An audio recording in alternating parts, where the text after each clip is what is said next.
Cinema ప్రేమికులరా, నేను మీ Shiva. Welcome to Sas TV. So ఒక కొత్త అప్డేట్ తో రోజు మీ ముందరకు వచ్చానన్నమాట. మరి అదేంటో కాదు, సో మనం ఎంతో కాలంగా ఒక పాటను వింటున్నాం కదా, నిజమేనే చెబుతున్నా అంటూ. సో ఆ పాట సినిమా రాబోతుంది అనమాట.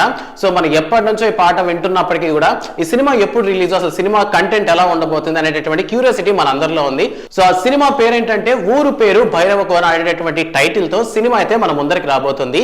నెక్స్ట్ Feb 9th అనమాట. సందీప్ కిషన్, వర్ష హీరోలుగా చేస్తున్నటువంటి ఈ సినిమాకి విఐ ఆనంద్ డైరెక్షన్ చేస్తున్నారు. సో విఐ ఆనంద్ అంటే మేబీ మీకు గుర్తు రాకపోవచ్చు.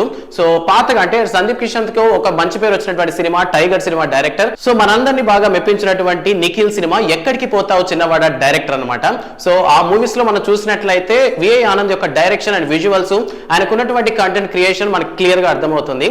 అండ్ రీసెంట్ గా రిలీజ్ అయినటువంటి ఈ భైరవకోన ట్రైలర్ చూసినప్పుడు అయితే గూస్ బంప్స్ వచ్చాయన్నమాట. ఎందుకంటే సందీప్ కిషన్ గురించి మనకు ఆల్రెడీ తెలుసు, ఎప్పటి నుంచో సినిమాలు చేస్తున్నారు. సినిమా హిట్ ఫ్లాప్ అని పక్కన పెడితే జనాల్ని ఎంటర్టైన్ చేయడానికి సందీప్ కిషన్ చాలానే ట్రై చేస్తారనమాట. సో ఈ విధంగా ఆయన హీరోగానే కాకుండా చాలా సినిమాలకి ప్రొడ్యూస్ కూడా చేయడం జరిగింది. సో సందీప్ కిషన్ అన్నకి మూవీస్ మీద ఉన్నటువంటి ఇష్టం ఆ రేంజ్ లో ఉంటుందన్నమాట. సో సందీప్ కిషన్ హీరోగా యాక్ట్ చేస్తున్నటువంటి సినిమానే భైరవకోన. సో ఇది ఒక ఏమంటారు, ఆ పాట చూసినప్పుడు ఇది ఒక లవ్ స్టోరీ ఏమో అనిపించింది, బట్ ట్రైలర్ చూసినప్పుడు మాత్రం భయ్యా ఒక కొత్త రకమైన ఫీలింగ్ వచ్చిందనమాట. అండ్ దీనికి సంబంధించి కాస్త మైథాలజీని యాడ్ చేశారేమో అని అనిపించింది. లైక్ ఎలా చెప్పారంటే, గరుడ పురాణంలో ఉన్నటువంటి 4 పేజీలు మిస్ అయితే ఆ ఊరి పేరే భైరవకోన అని ఇచ్చినటువంటి ఎలివేషన్ మామూలుగా లేదనమాట. అండ్ స్టార్టింగ్ అంటే క్యూట్ గా ఒక లవ్ స్టోరీలా స్టార్ట్ చేసినటువంటి ట్రైలర్ అస్సలు కథలోకి ఎంటర్ అయిన తర్వాతే మనకి ఒక కొత్త విజన్ ని చూపించాడు అనమాట డైరెక్టర్ అని అనిపించింది. సో థియేటర్ కి ఎందుకు వెళ్ళి కూర్చోవాలి అనేటటువంటిది ఈ ట్రైలర్ లోనే చాలా క్లియర్ గా చూపించారు.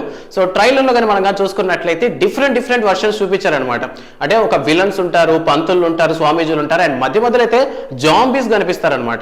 సో దీన్ని బట్టి చూస్తుంటే కొంతమంది కావాలనే ఏమైనా విష ప్రయోగాలు చేసే అవకాశాలు ఈ ఊరికి సంబంధించి ఏదైనా అటువంటి టైప్ ఆఫ్ కథ ఉండబోతుందేమో అనిపించింది.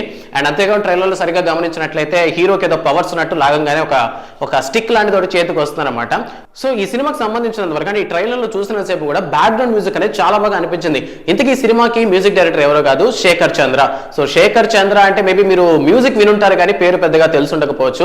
మనకి అతిథి దేవో భవలో ఒక సాంగ్ ఉంటుంది, సో చాలా బాగా అనిపిస్తుంది. అండ్ 1182 కళ్యాణ్ రామ్ సినిమాలో కూడా సాంగ్ మనకి అనిపిస్తుంది.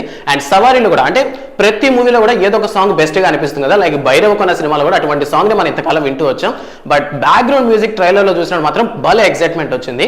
వాట్ ఎవర్ శేఖర్ చంద్ర ఇస్తున్నటువంటి ఈ మూవీ అయితే చాలా హైలైట్ గా ఉందని అర్థమవుతుంది. సో అంతేకాకుండా ఈ సినిమాలో వైవా హర్ష, వెన్నెల కిషోర్ లాంటి కామెడీ రోల్స్ కూడా ఉన్నాయన్నమాట. దీన్ని బట్టి ఒక ఫుల్ ఓరియంటెడ్ మీల్స్ మూవీ లాంటిదేమో అని అనిపిస్తుంది. So comedy version loan, love track loan, and mythology పరంగా, సైన్స్ ఫిక్షన్ పరంగా ఇలా ఎన్నో అంశాలు కలిసినటువంటి సినిమానే ఊరు పేరు భైరవకోన. సో రీసెంట్ గా చూసినటువంటి హనుమాన్ సినిమాలో ఆ మనీ ఎలా అయితే ఉంటుందో, లైక్ ఈ భైరవకోన ట్రైలర్ లో కూడా అటువంటి ఒక మనీ లాంటిది ఏదో హీరోకి దొరకబోతుందేమో. సో దొరికిన తర్వాత హీరో దాన్ని ఎలా యూటిలైజ్ చేశాడు అనేటటువంటి కాన్సెప్ట్ అయితే చూపించబోతున్నారని అర్థమవుతుంది. అండ్ మధ్యలో ఏంటంటే మేబీ ఫుల్ మైథాలజీ, దేవుడు ఉన్నాడని చూపిస్తే కొంతమంది నాస్తికులు వచ్చి మాట్లాడతారు అన్న ఉద్దేశంతో మేబీ ఒక సైంటిఫిక్ గా క్లైమాక్స్ లో మూవీని అయితే ఏం చేసి ఉండొచ్చు అనేటటువంటి కొన్ని విషయాలు కొంచెం డీటెయిల్ గా అయితే మనకి బయటపడుతున్నాయి. సో వాట్ ఎవర్ ఊరు పేరు భైరవకోన అనేటటువంటి ఈ టైటిల్ తో రిలీజ్ పోతున్నటువంటి సినిమా అయితే చాలా ఎక్సైట్మెంట్ తీసుకొస్తుంది.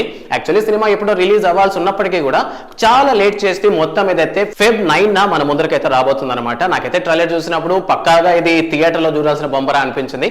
సో మీకేమనిపించింది అన్న విషయాన్ని కామెంట్ సెక్షన్ లో మెన్షన్ చేయండి. And don't forget to subscribe sauce TV. Thanks for watching.